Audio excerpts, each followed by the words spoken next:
Section 20 of the Ingoldsby Legends, First Series.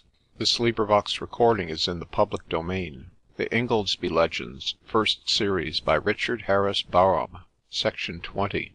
Nicholas, citizen of ye city of Pancras, was born of rich and holy kin, and his father was named Epiphanes, and his mother Johanna. He was born on a cold frosty morning on the 6th of December, upon which day his feast is still observed, but in what anno Domini is not so clear. His baptismal register, together with that of his friend and colleague, St. Thomas at Hill, have been lost in the Great Fire of London. St. Nicholas was a great patron of mariners, and, saving your presence, of thieves also, which honourable fraternity have long rejoiced in the appellation of his clerks. Cervantes' story of Sancho's detecting a sum of money in a swindler's walking stick is merely the Spanish version of a Lay of St. Nicholas, extant in choice Italian, a century before honest Miguel was born. A Lay of St. Nicholas. Statum sacerdoti apparuit diabolus in specia puellae, pulchritudinus mirae, et ecce divus, fide catholica, et cruce et atqua benedicta armatus venit, et aspersit aquam in nomine sanctae et individuae Trinitatis, quam quasi ardentum diabolus nequaquam sustenere valens, mugitibus fugit. Roger Halveden. Lord Abbot, I'd fain confess I am a-weary and worn with woe. Many a grief doth my heart oppress, and haunt me whithersoever I go. On bended knee spake the beautiful maid, Now lith and listen, Lord Abbot, to me. Now nay, fair daughter, the Lord Abbot said, Now nay, in sooth it may hardly be. There is Mess Michael, and holy Mess John, Sage penitauncers I ween be they, and hard by doth dwell in St. Catherine's cell, Ambrose the anchorite, old and grey. Oh, I will have none of Ambrose or John, Those sage penitauncers I trow they be. Shrive me may none save the Abbot alone. Now listen, Lord Abbot, I speak to thee, Nor think foul scorn, though mitre adorn thy brow, To listen to shrift of mine. I am a maiden royally born, And I come of old Plantagenet's line. Though hither I stray in lowly array, I am a damsel of high degree, And the Comte of Eu and the Lord of Ponthieu, They serve my father on bended knee. Counts a many and Dukes a few A suitoring came to my father's hall, But the Duke of Lorraine, with his large domain, He pleased my father beyond them all. Dukes a many and Counts a few I would have wedded right cheerfully, But the Duke of Lorraine was uncommonly plain, And I vowed that he ne'er should my bridegroom be. So hither I fly in lowly guise From their gilded domes and their princely halls. Fain would I dwell in some holy cell, Or within some convent's peaceful walls. Then out and spake that proud Lord Abbot, Now rest thee, fair daughter, withouten fear, Nor Count nor Duke but shall meet the rebuke Of Holy Church, an he seek thee here. Holy Church denieth all search Midst her sanctified ewes and her saintly rams, And the wolves doth mock who would scathe her flock, Or especially worry her little pet lambs. Then lay, fair daughter, thy fears aside, For here this day shalt thou dine with me. Now nay, the fair maiden cried, In sooth, Lord Abbot, that scarce may be. Friends would whisper, and foes would frown, Sith thou art a churchman of high degree, And ill mote it match with thy fair renown, That a wandering damsel dine with thee. There is Simon the Deacon, hath pulse in store, With beans and lettuces fair to see. His Lenten fare now let me share, I pray thee, Lord Abbot, in charity. Though Simon the Deacon hath pulse in store, To our patron saint foul shame it were, Should way-worn guest, with toil oppressed, Meet in his abbey such churlish fare. There is Peter the Prior, and Francis the Friar, And Roger the Monk shall our convives be. Small scandal I ween shall then be seen, They are a goodly companie. The Abbot hath donned his mitre and ring, His rich dalmatic and manciple fine, And the choristers sing, as the lay brothers bring To the board a magnificent turkey and chine.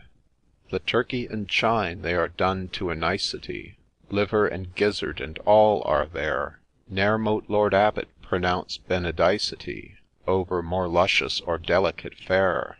But no pious stave, no pater or ave Pronounced as he gazed on that maiden's face. She asked him for stuffing, she asked him for gravy, She asked him for gizzard, but not for grace. Yet gaily the Lord Abbot smiled and pressed, And the blood-red wine in the wine-cup filled, And he helped his guest to a bit of the breast, And he sent the drumsticks down to be grilled. There was no lack of old sherry's sack, Of Hippocras fine, or of Malmsey bright, And aye as he drained off his cup with a smack, He grew less pious and more polite. She pledged him once, and she pledged him twice, And she drank as lady ought not to drink, And he pressed her hand 'neath the table thrice, And he winked as Abbot ought not to wink. And Peter the Prior and Francis the Friar Sat each with a napkin under his chin, But Roger the Monk got excessively drunk, So they put him to bed, and they tucked him in. The lay brothers gazed on each other amazed, And Simon the Deacon, with grief and surprise, As he peeped through the keyhole, could scarce fancy real The scene he beheld, or believe his own eyes. In his ear was ringing the Lord Abbot singing, He could not distinguish the words very plain, But 'twas all about coal, and jolly old soul, And fiddlers, and punch, and things quite as profane. Even Porter Paul, at the sound of such revellin', With fervour himself began to bless, For he thought he must somehow have let the devil in, And perhaps was not very much out in his guess. The accusing buyers flew up to Heaven's chancery, Blushing like scarlet with shame and concern. The Archangel took down his tale, and in answer he Wept, see the works of the late Mr. Sterne. Indeed, it is said, a less taking both wherein, When after a lapse of a great many years, They booked Uncle Toby 5 shillings for swearing, And blotted the fine out again with their tears. But St. Nicholas' agony who may paint? His senses at first were well nigh gone, The beatified Saint was ready to faint, When he saw in his Abbey such sad goings on. For never, I ween, had such doings been seen There before from the time that most excellent Prince, Earl Baldwin of Flanders, and other commanders, Had built and endowed it some centuries since. But hark, 'tis a sound from the outermost gate, A startling sound from a powerful blow. Who knocks so late? It is half after 8 By the clock, and the clock's 5 minutes too slow. Never perhaps had such loud double raps Been heard in St. Nicholas' Abbey before. All agreed it was shocking to keep people knocking, But none seemed inclined to answer the door. Now a louder bang through the cloisters rang, And the gate on its hinges wide open flew, And all were aware of a palmer there, With his cockle, hat, staff, and his sandal shoe. Many a furrow and many a frown By toil and time on his brow were traced, And his long loose gown was of ginger brown, And his rosary dangled below his waist. Now seldom, I ween, is such costume seen, Except at a stage play or masquerade, But who doth not know it was rather the go With pilgrims and saints in the Second Crusade? With noiseless stride did that Palmer glide Across that oaken floor, And he made them all jump, he gave such a thump Against the refectory door. Wide open it flew, and plain to the view The Lord Abbot they all mote see. In his hand was a cup, and he lifted it up, Here's the Pope's good health, with 3. Rang in their ears 3 deafening cheers, Hosea, Hosea, Hosea! And one of the party said, Go it, my hearty, when out spake that Pilgrim grey, "A boon, Lord Abbot, a boon, a boon! Worn is my foot, and empty my scrip, And nothing to speak of since yesterday noon Of food, Lord Abbot, hath passed my lip. And I am come from a far country, And have visited many a holy shrine, And long have I trod the sacred sod Where the Saints do rest in Palestine. And thou art come from a far country, and if thou in Paynim lands hast been, Now read me aright the most wonderful sight, Thou Palmer grey, that thine eyes have seen. Read me aright the most wonderful sight, Grey Palmer, that ever thine eyes did see, And a manchet of bread, and a good warm bed, And a cup of the best shall thy guerdon be.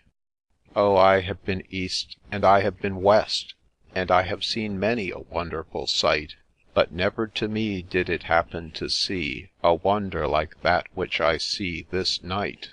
To see a Lord Abbot in rochet and stole, With Prior and Friar, a strange marvell, Or a jolly full bowl, sitting cheek by jowl, And hobnobbing away with a devil from hell.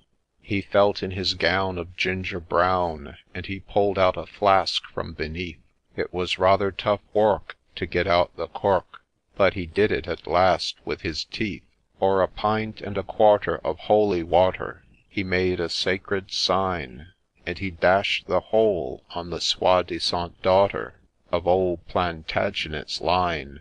Oh, then did she reek, and squeak, and shriek, With a wild unearthly scream, And fizzled and hiss'd, and produced such a mist, They were all half choked by the steam. Her dove-like eyes turned to coals of fire, Her beautiful nose to a horrible snout, Her hands to paws with nasty great claws, And her bosom went in, and her tail came out. On her chin there appear'd a long nanny goat's beard, And her tusks and her teeth no man mote tell, And her horns and her hoofs gave infallible proofs 'Twas a frightful fiend from the nethermost hell. The Palmer threw down his ginger gown, His hat and his cockle, and plain to sight Stood St. Nicholas' self, and his shaven crown Had a glow-worm halo of heavenly light.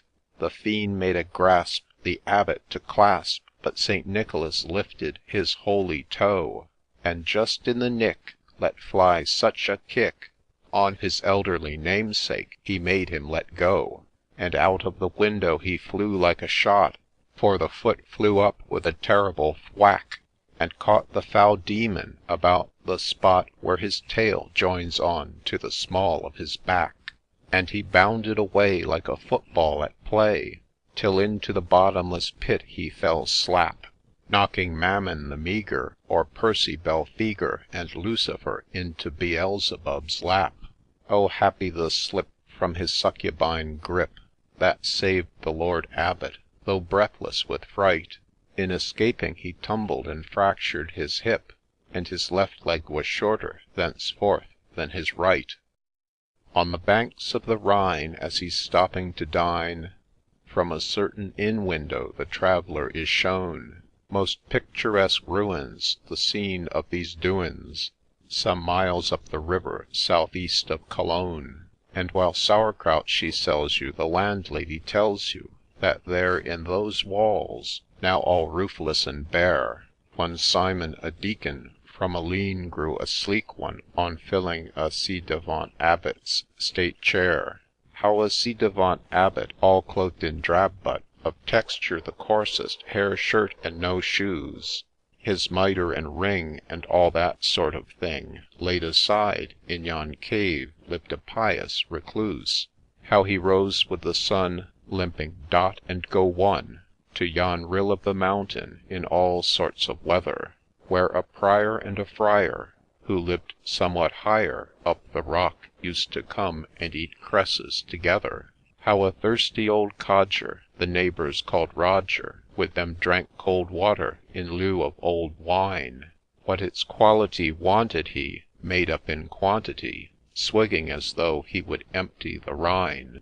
And how as their bodily strength failed, the mental man gained tenfold vigour and force in all four, and how to the day of their death the old gentleman never attempted to kidnap them more, and how when at length in the odour of sanctity all of them died without grief or complaint, the monks of St. Nicholas said 'twas ridiculous not to suppose every one was a saint, and how in the Abbey no one was so shabby as not to say yearly 4 masses a head on the eve of that supper, and kick on the crupper which Satan received for the souls of the dead.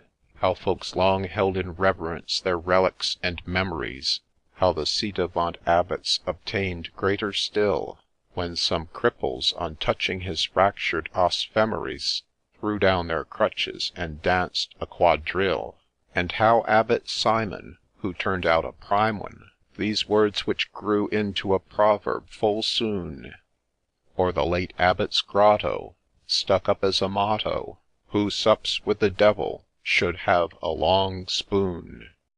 End of section 20.